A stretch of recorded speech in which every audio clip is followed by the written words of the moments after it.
হেই, কি অবস্থা সবার? আজকে আপনাদের সাথে যে মুভিটা এক্সপ্লেন করতে চলেছি তার নাম হচ্ছে সেক্টর 36। সত্য কাহিনী অবলম্বনে নির্মিত এই মুভিটা দেখার পর আপনি নিজে অবাক হবেন, মানুষ এমন বিকৃত রুচির হতে পারে। তবে এই মুভিটি একটা জিনিস ক্লিয়ার করেছে, যার ঘা হয় সেই বুঝে এর কি ব্যথা। স্পয়লার না দিয়ে পুরো ভিডিও শুরু করছি এবং ভিডিও শেষে মুভির একটা সংক্ষিপ্ত আলোচনা করব, যেখানে মুভিটা আরও ভালোভাবে ক্লিয়ার হবে। মুভির শুরুতে দেখানো হয় প্রেম নামের একজন ক্যারেক্টারকে, যে টিভিতে তার সবচেয়ে জনপ্রিয় শো সবাই হবে কোটিপতি দেখছিল। আসলে প্রেম বেশি শিক্ষিত না হলেও সে বেশ ট্যালেন্টেড, যা তার এই টিভিতে সম্প্রচারিত অনুষ্ঠান দেখার মাধ্যমে আমরা বুঝতে পারি। তো যাই হোক, এমন সময় তার ওয়াইফ তাকে ফোন দেয়। ফোনে কথা বলার মাধ্যমে আমরা বুঝতে পারি তার ওয়াইফ প্রেগনেন্ট এবং সে ডক্টরের চেক আপ করিয়ে আসলো মাত্র। প্রেম কথা বলতে বলতে বাইরে সিঁড়ি দিয়ে উপরে উঠে তার রুমে চলে আসে। আসলে এ বাড়িতে সে কেয়ারটেকার হিসেবে কাজ করে। এরপর সে কথা শেষ করে ধারালো অস্ত্র, চাপাতি, ছুরি এগুলো নিয়ে ছাদের একটা কোণের বাথরুমে যায়। বাতি জ্বালানোর পর সেখানে দেখা যায় একটা মেয়ে হাত পা বাঁধা অবস্থায় মরে পড়ে আছে। তারপর প্রেম এক এক করে তার হাত পা কেটে তাকে টুকরো টুকরো করে। এরপর দেখা যায় একজন পুলিশ অফিসারকে, যার নাম হচ্ছে রামচরণ পান্ডে। সে মোটামুটি একজন অলস প্রকৃতির পুলিশ, মানে ঘুষ খায় আর কি। যাই হোক, একজন লোক তার কাছে আসে তার 15 বছরের মেয়ের মিসিং কমপ্লেন লেখাতে। লোকটা যতই কান্নাকাটি করে পান্ডেকে অনুরোধ করছিল এফআইআর লেখানোর জন্য, পান্ডে তো এফআইআর নিলই না, উল্টো তাকে সান্ত্বনা দেওয়ার জন্য তার ঘুষের টাকা থেকে তাকে কিছু টাকা দিয়ে বিদায় করে দেয়। যাওয়ার সময় লোকটা থানার মিসিং বোর্ডে তার মেয়ের ছবিটি লাগিয়ে দিয়ে যায়। এরপর দেখা যায় বস্তিতে থাকা কিছু ছোট ছেলে ক্রিকেট খেলছে। হঠাৎ তাদের বল পাশে ড্রেনে পড়ে গেলে একজন বলে, আলী, এবার তোকে যে বলটা নিয়ে আসতে হবে। বল আনতে গেলে আলী খেয়াল করে ড্রেনের নোংরা পানির ওপরে একটা হাতের কঙ্কাল ভেসে আছে। সাথে সাথে খবর দেওয়া হয় পুলিশকে। পুলিশের টিম আসলে দেখা যায় পান্ডে সাহেব এসেছে। সে দেখে জানায়, কোনো বাচ্চার হাতের মিসিং কমপ্লেইন আমাদের কাছে আসনি, তাই চিন্তার কোনো কারণে, মানে কোনো রকমে বুঝতে যায় আর কি, আমরা এটা নিয়ে যাচ্ছি। এবং আলী অনেক সাহসিকতার পরিচয় দিয়েছে, তাই পান্ডে তাকে কিছু টাকা দিয়ে বাহবা দিয়ে যায়। আর এসব কিছু দূর থেকে প্রেম তার ভাঙা জানালার ফাঁক দিয়ে দেখতে থাকে। সেদিন রাতে দেখা যায় আলীর বাবা তার ডিউটি শেষ করে বাসায় আসে। ডিম আনতে ভুলে যাওয়ায় সে আলীকে পাঠায় ডিম আনতে। রাস্তা বেশ জনমানব শূন্য ছিল। ঠিক এমন সময় দেখা যায় প্রেমকে, যে একটা চাদর মুড়ি দিয়ে বসে আছে। সে আলীকে তার কাছে ডেকে চকলেটের লোভ দেখিয়ে তাকে সেখান থেকে কিডন্যাপ করে নিয়ে যায়। দৃশ্য পাল্টালে দেখা যায় প্রেম আলীকে খাটের সাথে বেঁধে রেখেছে। এরপর প্রেমের কথা শুনে ধারণা করা হয় সে হয়তো ছেলেটার সাথে প্রথমে দৈহিক সম্পর্ক করে এবং পরে তাকে মেরে ফেলেছে। ফ্ল্যাশব্যাক দেখানো হলে প্রেম তখন ছোটবেলায় তার মামার দোকানে কাজ করত এবং তার মামা পেশায় একজন কসাই ছিল। আসলে ছোটবেলায় প্রেমের মামা তার সাথে এমন শারীরিক সম্পর্ক করত। একদিন অবস্থা বুঝে প্রেম তার মামাকে চা পাতি দিয়ে কুপিয়ে টুকরো টুকরো করে মেরে ফেলে। কাহিনী বর্তমানে এলে দেখা যায় প্রেম তার বউয়ের সাথে কথা বলছে।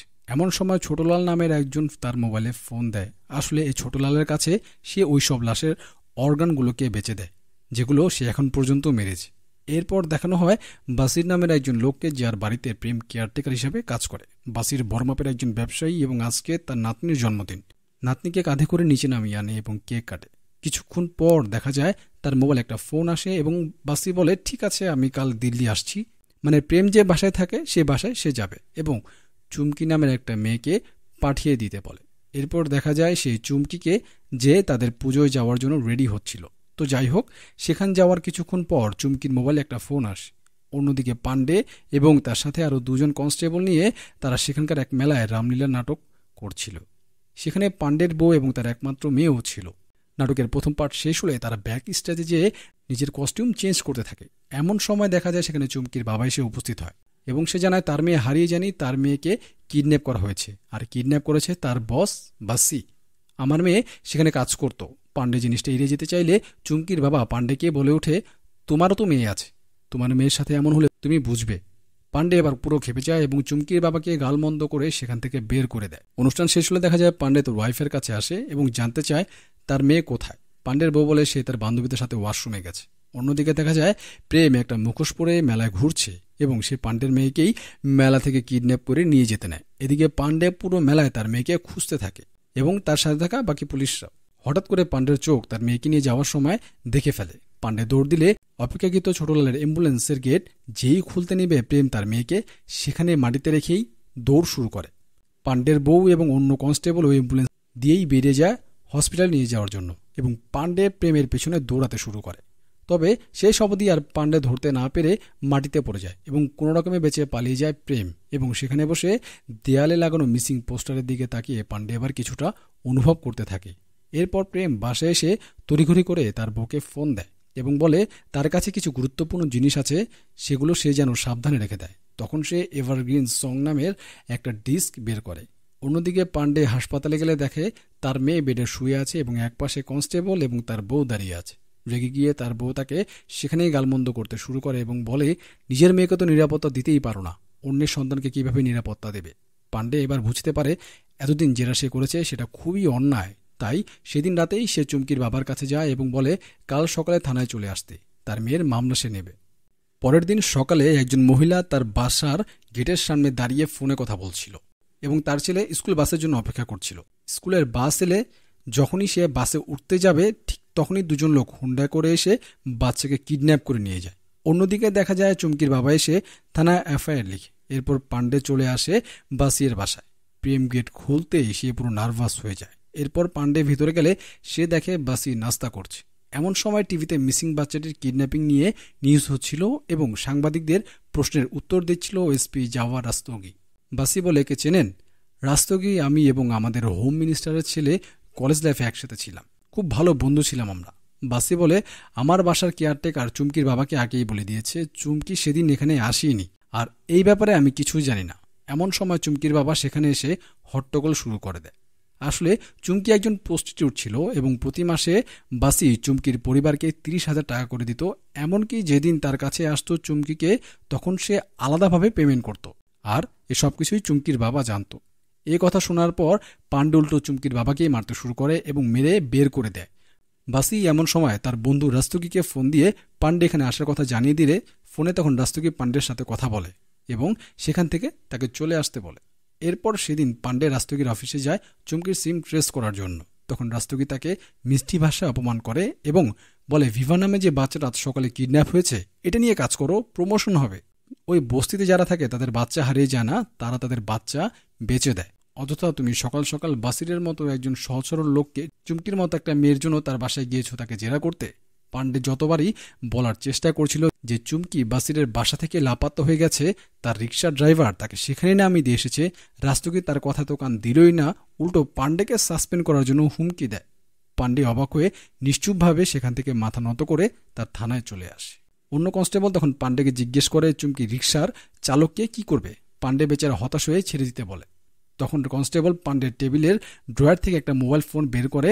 পান্ডে জানতে চাইলে মোবাইলটি কার। কনস্টেবল বলে এটা নাকি চুমকির মোবাইল ছিল। মোবাইলটা পান্ডে হাতে নিয়ে মিসড কল লিস্ট চেক করতেই সবার আগে প্রেমের নামটা চলে আসে। এরপর পান্ডে আবার রাস্তোগিরের অফিসে যায় এবং এবার তাকে সবকিছু খুলে বলে।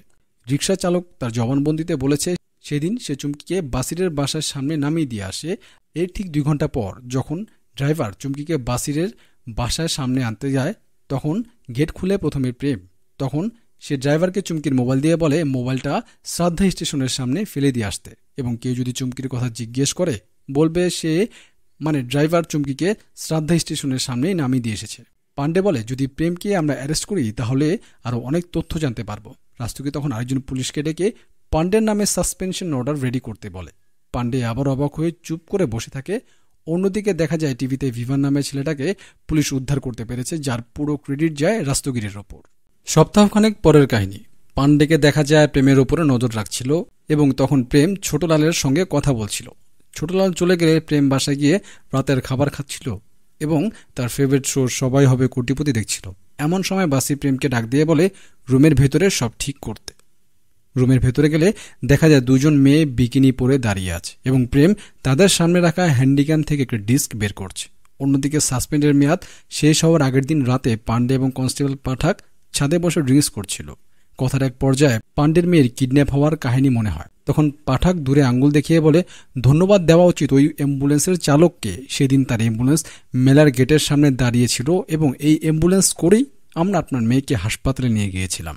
পান্ডেও অ্যাম্বুলেন্সের ড্রাইভারকে দেখে চিনে ফেলে যে এই লোকটাই সেদিন প্রেমের সাথে কথা বলছিল। পাঠাক এবং পান্ডে দুজনে অ্যাম্বুলেন্সের ড্রাইভারকে ফলো করতে থাকে এবং এক পর্যায়ে তাকে তার হাসপাতাল থেকে কিডন্যাপ করে এক জনমানবহীন জায়গায় নিয়ে যায়। 2-4টা থাপ্পড় গালে পড়তেই সে সব বলতে শুরু করে। অন্যদিকে দেখা যায় ভূপেন নামের একজন নতুন এসপি আজ জয়েন করেছে এবং রাস্তোগিরের প্রমোশন হয়েছে তাই সে ভূপেনের সাথে কথা বলছিল। এমন সময় পান্ডে সেখানে আসলে রাস্তোকে জিজ্ঞেস করে, পান্ডে কেমন আছো তুমি? তখন ভূপেন বলে, আপনিই পান্ডে যে আমাকে সকালে ফোন দিয়েছিলেন? রাস্তোগি এই ব্যাপারে কিছুটা আঁচ করতে পারে এবং হাসি মুখে সেখান থেকে বিদায় নেয়। সেখান থেকে বের হয়ে রাস্তোগি কোনো একজনকে ফোন দেয় কারণ মোবাইল নাম্বারের জন্য। কিছুক্ষণ পরে দেখা যায় নাম্বারটি ছিল শ্রাবণ কুমার নামের একজনের। রাস্তোগি তাকে ফোন দিয়ে বলে, জীবনে কি আগেবার ইচ্ছা আছে কিনা। এরপর আমরা দেখতে পারি রাস্তোগি বাসিকে ফোন দিয়ে সব জানিয়ে দিচ্ছে যে পান্ডের কাছে তাদের একজন লোক আটকে পড়েছে। বাসির এবার একজন কন্ট্যাক্ট কিলারকে ফোন দেয় এবং জানায় ছোটলালকে সেই জায়গা থেকে নিয়ে মেরে ফেলতে। কন্ট্যাক্ট কিলার সেই জায়গায় এসে ছোটলালকে সেখান থেকে তুলে নিয়ে যায়। অন্যদিকে পান্ডে ভূপেনকে নিয়ে সেই জায়গায় এসে দেখে চেয়ারের রশি খোলা, ছোটলাল সেখানে নেই।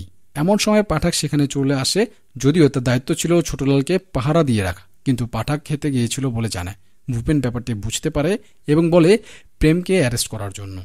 ধরে নিয়ে আসা হয় প্রেমকে। কিছুক্ষণ পর সেখানে আসে পান্ডে এবং ভূপেন। পান্ডে আসতেই প্রেম তার পা চেপে ধরে এবং তার কাছে মাফ চাইতে থাকে সেদিন তার বাচ্চাকে কিডন্যাপ করার জন্য। পান্ডে এতে কিছু বলে না।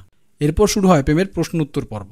প্রেমকে জিজ্ঞেস করা হলে সে জানায় চুমকিকে সে চিনে এবং সে নিজেই চুমকিকে নিজের হাতে গলা টিপে হত্যা করেছে। কারণ জানতে চাইলে প্রেম বলে চুমকি নাকি তাকে সম্মান দিয়ে কথা বলেনি, চুমকির কথা তার কাছে ভালো লাগেনি, তাই সে চুমকিকে মেরে ফেলেছে। প্রেমের মুখে এমন কথা শুনে পান্ডে আর ভূপেন দুজনই অবাক। এরপর আস্তে আস্তে করে প্রেম বলতে থাকে তার সাথে ছোটবেলায় ঘটে যাওয়ার তার মামার সাথে তার ট্র্যাজেডির কথা। সে তার মামাকে মেরে তার মাংস কুকুরকে খাইয়ে দিয়েছে এবং বাকিগুলো সে নিজে খেয়েছে। এরপর থেকে তার মানুষের মাংস খাবারের প্রতি একটা যে নেশা জন্মায়, তাই সে বাচ্চাদের এভাবে নিয়ে গিয়ে তাদের মাংস কেটে খেত এবং বেঁচে যাওয়া হাড়গুলো সে ব্যাগে ভরে সে ড্রেনে ফেলে দিত এবং মাথার খুলেগুলোকে কেটে কিরে পোকা ছেড়ে দিয়ে 6 মাস রেখে দিত, যাতে করে পরবর্তীতে কেউ এগুলো শনাক্ত করতে না পারে। পান্ডে জানতে চাইলে এ পর্যন্ত সে কতজন বাচ্চা মেরেছে সে জানায় এখানে আসার পর সে 22 থেকে 24 জনের মতো শিশুকে মেরেছে। পান্ডে জানতে চায় বাসি কি এর সাথে জড়িত আছে কিনা, তবে প্রেম এই ব্যাপার কোনো উত্তর দেয়নি। পরের দিন সকালে প্রেমকে নিয়ে যাওয়া হয় সেক্টর 36-এ বাসিয়ের বাসায় এবং সেখান থেকে বের করা হয় চুমকির লাশ, যা প্রেম নিজে মাটিতে দাফন করেছিল এবং ড্রেনে ফেলে দেয়া সে হাড় মাথাগুলোকে পুলিশ উদ্ধার করে। অন্যদিকে বাসিকে পুলিশ অ্যারেস্ট করলে রাস্তোগি তাদের আরেক বন্ধু হোম মিনিস্টারের ছেলে মিথিলেশকে ফোন দেয়। মিথিলেশ তার ক্ষমতার প্রয়োগ করে বাসিরের জন্য একটি তদন্ত কমিটি গঠন করে এবং সেটার প্রধান হিসেবে নিযুক্ত করে রাস্তোগিকে। রাস্তোগি তার টিম নিয়ে সেখানে যায় এবং বাসির জবানবন্দি নেয় এবং টিভিতে রাস্তোগির শব্দ প্রেমের ওপর চাপিয়ে দেয়। টিভি নিউজ দেখতে পেয়ে পান্ডে ভূপেনকে ফোন দেয় এবং বলে সে প্রেমের সাথে দেখা করতে চায়।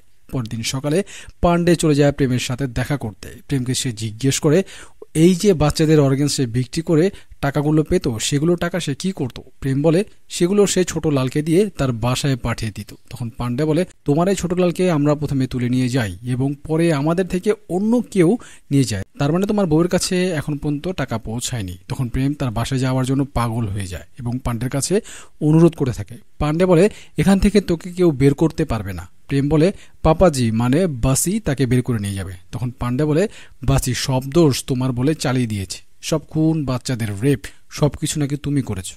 পান্ডে তাকে বলে আমি জানি বাসি এর সাথে জড়িত আছে, তুমি শুধু আমাকে প্রমাণগুলো দাও। দৃশ্য পাল্টালে দেখা যায় পান্ডে এক বাস স্টপে দাঁড়িয়ে আছে। পাঠাক তার কাছে এসে তাকে একটা ল্যাপটপ দিয়ে চলে যায়। পরের দিন সকালে পান্ডে প্রেমের বাড়িতে যায় তার বউয়ের কাছে। তখন তার বউ সে এভারগ্রিন ফিল্ম সংসের ডিস্কটা তার আলমারি থেকে বের করে পান্ডেকে দেয়। পান্ডে তার ডিস্কটা ল্যাপটপে লাগিয়ে এমন কিছু দেখতে পায় যা দেখে সে বেশ ঘাবড়ে যায় এবং সে ডিস্কটা নিয়ে সেখান থেকে চলে আসে।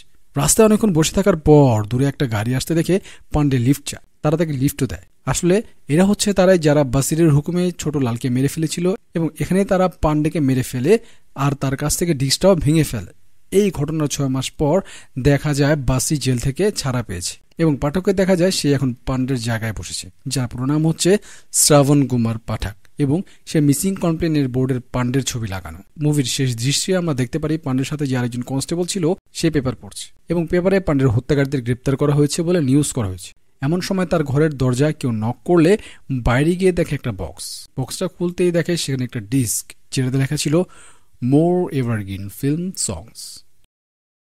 আসলে সেক্টর 36 মুভিটা একটা ওপেন সিক্রেট মুভি। ওপেন বলার কারণ হচ্ছে প্রেম ওপেনলি ভাবেই তার সব কুকীর্তির কথা স্বীকার করেছে, কিন্তু বাসির আসলে এই মেয়েগুলোর সাথে কি করত এবং রাস্তুকের মিথলেশের এই ব্যাপার নিয়ে এত মাথা ঘামানোর কারণটা এখনো সিক্রেট রেখে দেওয়া হয়েছে। মুভিতে দেখানো হয়েছে বড় বড় রাঘব বোয়ালরা এর সাথে জড়িত ছিল, তবে কে শেষে কনস্টেবলকে আরেকটা ডিস্ক দিয়ে যায়, এই বিষয়গুলো সিক্রেট রাখা হয়েছে, যা হয়তো আমরা এর দ্বিতীয় সিজন দেখতে পারবো।